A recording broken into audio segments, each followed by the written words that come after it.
Hallo miteinander, I'm Geshady6, and this is the final week of the Let's Play Summer Blockbuster.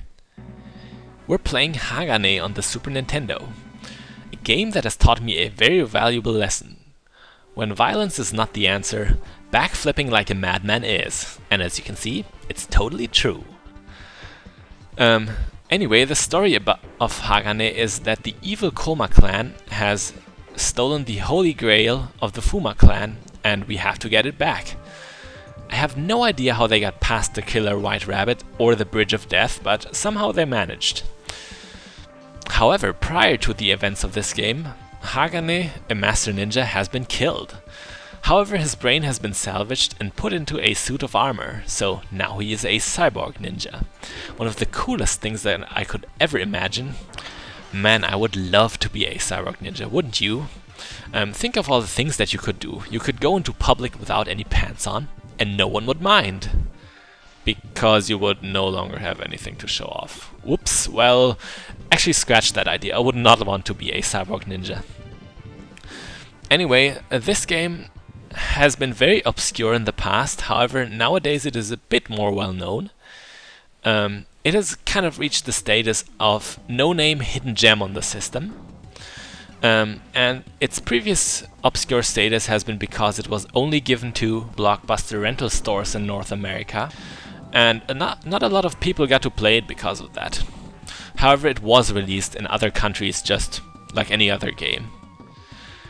But still, not a game that a lot of people knew about back in the day.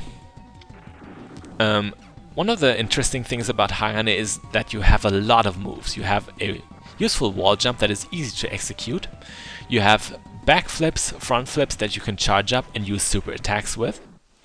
And you also have a very cool double jump feature that isn't like the traditional double jump. Instead, it is what you just saw. It is a kind of mid-air curl-up that flings you sideways. That is very important because Hagane's simple jump is actually a high jump, but doesn't have a lot of sideways motion. To get past chunky enemies like that one, you need to use your double jump. Oh, I think I hurt that guy's feelings. Just after I called him fat, he blew up. You know. Oh well. Anyways, stage 1-3 puts us on the planet Dune. Nah, actually not. We're still in feudal post-apocalyptic Japan.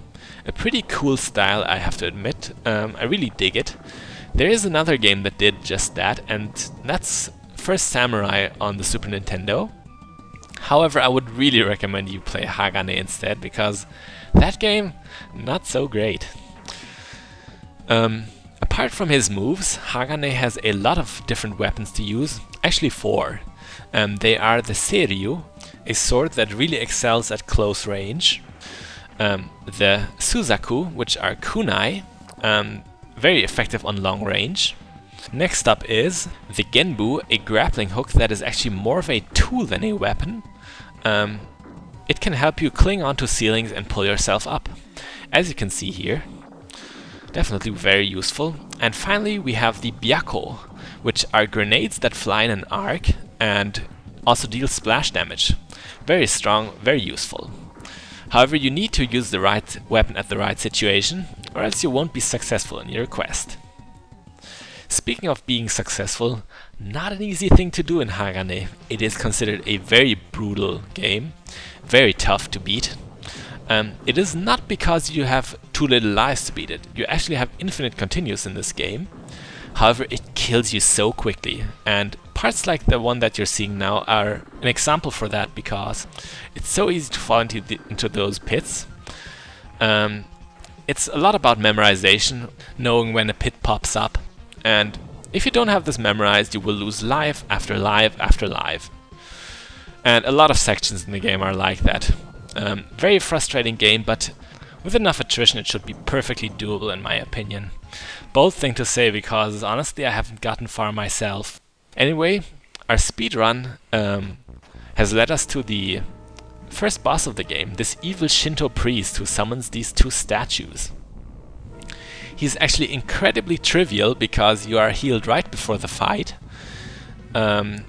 So even if you do get hit, you can just pelt this guy with grenades and he will die extremely quickly.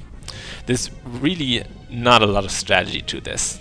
However, I still learned how to evade the statue's hands, just so that I can make him look even worse. And believe it or not, we're actually out of time for Hagane. Yes, we no longer can play this game. We have to move on to a different one. Bis gleich. Boing! Now we're playing Konami Krazy Racers on the Game Boy Advance. For this challenge we have to do a time attack on the Cyberfield 2 track with a character that we've been given beforehand. Well, not exactly. We had another voting and I chose Shadow Man as my favorite Mega Man Robot Master. And because of that I ended up with Ace Assassin Frank Jäger, also known as Grey Fox, also known as Deep Throat, also known as a million other things probably. But yeah, Konami Krazy Racers is a competitive racing game, very reminiscent of Mario Kart, very reminiscent. But it is a pretty good clone in my opinion. However, I want you to notice one thing. What is wrong with this scene? Grey Fox is driving around in a go-kart on Shadow Moses Island, the terrorist hideout. Why? Can you imagine what it would be like if they had a kart track over there and if Snake would find it? Otacon, I'm driving around in a go-kart. It's a lot of fun. You should try it too. Oh, Snake, you're in the middle of a mission for Christ's sake. Suit yourself. Not only that, but Grey Fox, on the other hand, what would he be like? Keep in mind he is somewhat of a suicidal poet. What if he only had wheels in his head? Do you remember, Snake? The feeling of the highway. The screeching of hot rubber on asphalt. It makes me feel alive. Yeah, that would be so awkward. Anyway, about this game, what I tried to do for this run was I tried to take pretty much every turn on the inside so that I have less way to drive. I also tried to hit all 3 speed up tiles in about the middle of the track, and finally I did a flash start by hitting the accelerator just as the lights switched. I can only do that 1 time out of 10, but that pretty much makes the run better by default. Grey Fox is actually a beginner's character in this game. His acceleration is truly excellent, but his handling and top speed could be better. There are characters who have a lot less trouble with the last hairpin turn. Anyway, if you thought this is crazy, Grey Fox is not the weirdest character in this game, nope. I would say Dracula is. Yes, you can play as the Lord of Darkness himself, who apparently took quite a jump in hobbies by driving around in a go-kart when he was previously trying to take over the world. Oh well, you know how it is. When a Belmont kills you for the 20th time, you long for a little bit of variety in your life. Alright, we finished the race. Really tried to get below 2:27, but in the end, best I could do. Regardless, we finished another challenge, but we're not done. Bis gleich. Alright, time for the final game of the contest. It's Gunstar Heroes on the Sega Genesis. Pretty much the run and gun game on the Genesis, and you will see why. It was made by Treasure, and it was actually their first game, I think. Anyway, we are going to choose Fixed Shot and the Flamethrower, because I like it that way. We were once again assigned to do a certain level. We cannot choose which one we picked, and I got Orange's Flying Fortress. I think luck was on my side when it turned out like that, because in my opinion that is a very easy level. Very easy level to play. In Gunstar Heroes you kind of level up. For each level that you beat, your basic vitality increases by 20. Supposedly I heard that from the first selection of levels, if you pick a stage later it will be harder. However, I cannot really confirm that. I would have imagined that some other levels like Green's or Black's level would be much harder to deal with if you're just starting out playing the game. I kind of assume that this game actually wants you to play the easier levels first, but I might be wrong. Anyway, with the Fixed Shot and the Flamethrower, I can flail around over my head before jumping to the next platform, and that kills a lot of enemies before they even come on screen. When it was still going slow, you were able to see it a little bit better. But no matter. I just like using the flamethrower in this game because it is a powerful weapon. And I think powerful weapons in Gunstar Heroes are more useful than versatile ones because the main meat of the game is just the huge bosses that the game throws at you. Usually they are easy to hit, so power may be the more useful property of a weapon. However, this game has a very intricate weapon system. It's not just done by picking up a flamethrower or the force gun, the lightning gun or the homing gun. These are your 4 basic weapons. However, you can you have another weapon slot and you can pick up a second weapon and create a hybrid of the 2 that you have. That gives them properties of each. For example, if you pick lightning and homing, you get a homing laser. A weapon that a lot of people like using. Honestly, I'm really not a big fan of it, because when I tried it, it always homed in on the wrong enemies.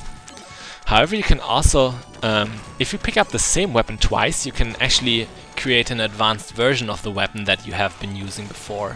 For example, in case of the flamethrower, you can get a longer range with that. And that's really cool because range is the flamethrower's biggest weakness. Now, the weapon that I picked up for this mini-boss and pretty much the rest of the run, I call it the Firebomb. It's combining the force weapon and the flamethrower, and I really like it. It's just easy to hit enemies with it. It has splash damage, it hits very hard, and it has a good rate of fire. Just all in all, great. My weapon of choice, hands down.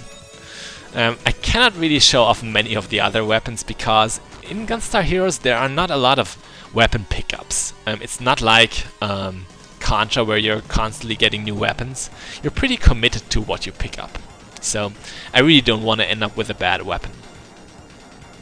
Anyway, we've reached another mini-boss. This is M-Bison? Well, not quite actually. It is Colonel Red, also known as Smash Daisaku. Pretty much the comic relief villain of this game, but mainly an underling. He's easily taken care of, however his bombs can deal a lot of damage, so watch out, watch out.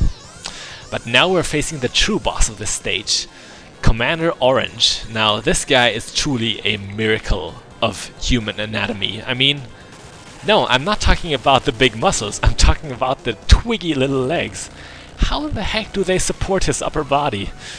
Every time I go into this fight, I'm kind of expecting to hear a loud crack. Poor guy, I would feel sorry if that happened. Anyway, what you do against Orange is basically you lure him to attack, then you counter him by grabbing him and throwing him. It's actually recommended that you smack him into the wing, because that does 400 points of damage. Pretty whopping number. Just shooting him with a firebomb does 100, and throwing him into the abyss does only 40 damage, so wing is what you want to aim for. But yeah, we've been successful with this stage, and now we can fall down and grab the Moon Gem. Pretty much one of the 4 items that you have to collect in pretty much the prologue part of the game. So, moving on, from here on out, it's pretty much free for all. We've beaten the level that we've been given, so now I want to show you Pink's stage because I think it's the most iconic stage in Gunstar Heroes. It's also pretty much the first one that a new player will choose, because it's at the start of the selection. And look at this. Look at this. This is what running and gunning is about. That even makes Contra jealous, in my opinion. I mean, look at all the carnage, all the explosions. It's glorious. Simply glorious. I actually played Gunstar Super Heroes before this game, and I have to admit, after seeing this, I'm kind of disappointed in the remake. Really butchered the jungle stage. There's not even half as many explosions, and instead, you get to collect chicken. What were they going for? Harvest Moon in outer space? No, the game is called Gunstar Super Heroes. Anyway, the video is actually about to end, and before we stop, I want to mention one other thing. The secret achievement for this week. It is actually a riddle that each contestant has to solve. And the riddle is, why were we given the level in Gunstar Heroes that we were given? In my case, Orange's stage. And the only clue that we got were 3 words: Amazon, Stevens, and fairies. Now, you know me. I'm the world's greatest detective, so such a riddle is a piece of cake for me. And I've got it all figured out. The word Amazon references the Amazon, which is a river in Brazil, and the jungle around it is very green. Anyone who sounds vaguely Brazilian got green stage. Next up, Stevens. There is a reggae band called Orange Sky that covered a Cat Stevens song, Peace Train, so everyone who sounds vaguely Jamaican Mon is given Orange's stage. And finally, fairies. Black fairies is another word for banshee in Scotland. And so everyone who sounds vaguely Scottish is given that level. So you see, with my superb wits and my experience gained from the 60s Batman show, I have figured it out. Pfft, nah, honestly I have no idea what the solution is. I pondered long and hard, but to no avail. I wouldn't be surprised if our host would just be trolling us with that secret achievement. If so, it would be a masterful troll. But we're getting close to the end of the video, and also very close to the end of the contest. All good things must come to an end. But I had a lot of fun with the very clever and interesting challenges. So, I'm Gish86, this was the Let's Play Summer Blockbuster. Bis bald!